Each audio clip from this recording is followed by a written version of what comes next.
Pourquoi l'incarnation? Certes, pour répondre complètement à cela, nous devrions considérer la pensée et la conception divine dans la création de l'homme, dans leur ensemble.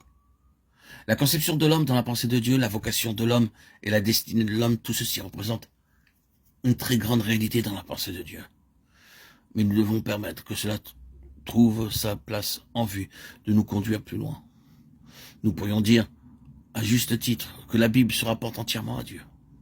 C'est vrai, nous pourrions en outre dire que la Bible se rapporte entièrement à l'intérêt de Dieu dans son Fils. Et cela également est vrai.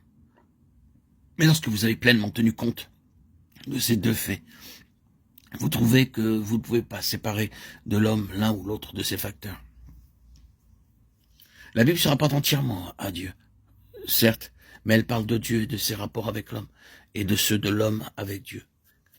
Elle se rapporte entièrement à l'intérêt du Fils de Dieu pour l'homme. Quand vous avez tout dit, vous en arrivez à l'homme. Nous ne devrions pas nous intéresser à un Dieu lointain, se trouvant en dehors de la sphère de la vie humaine.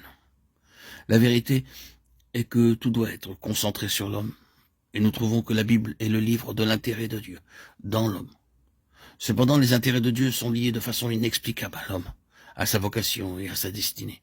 Tout ceci avec tout ce que cela implique sera rassemblé dans ce que nous allons dire au sujet de l'incarnation, dans tous les audios à venir qui seront publiés.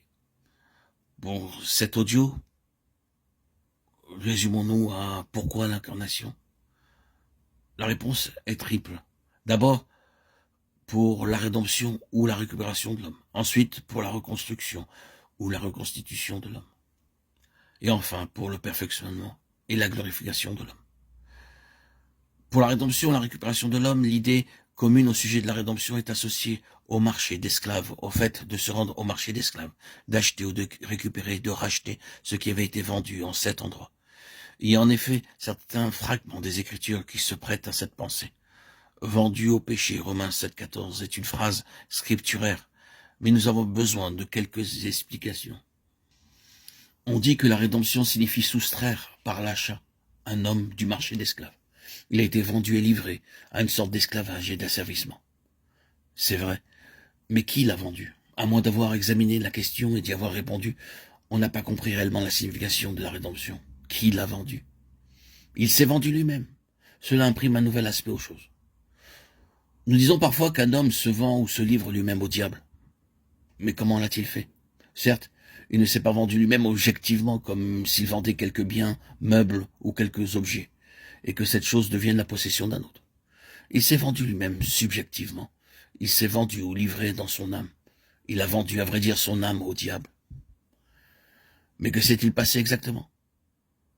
Présentons cela de cette façon. Un jour, quelqu'un est venu frapper à sa porte et il a ouvert. Et cette personne s'est mise à lui parler perfidement, sous le couvert d'un langage séduisant et en termes alléchants. Et au lieu de claquer la porte au nez de ce visiteur, il l'ouvrit un peu plus et écouta.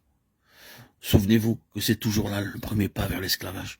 C'est toujours là le premier mouvement vers une situation qui réclamera la rédemption. Écoutez le diable. Et ne pas réagir immédiatement avec la question « Ceci est-il vrai de Dieu » ou « Ceci est-il faux quant à Dieu » Est-ce que Dieu est-il une personne ou non?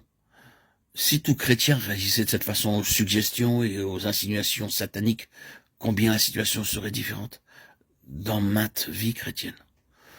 Beaucoup se trouvent dans un esclavage terrible parce qu'ils ont écouté et ils ont ouvert la porte.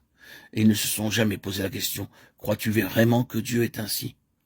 Permettez-moi de vous recommander avec insistance d'amener cette question dans votre problème présent. Les situations et les conditions, les accusations et les condamnations que l'ennemi essaie toujours de vous lancer pour vous réduire à l'esclavage. Et de vous dire, est-ce que Dieu est réellement comme cela?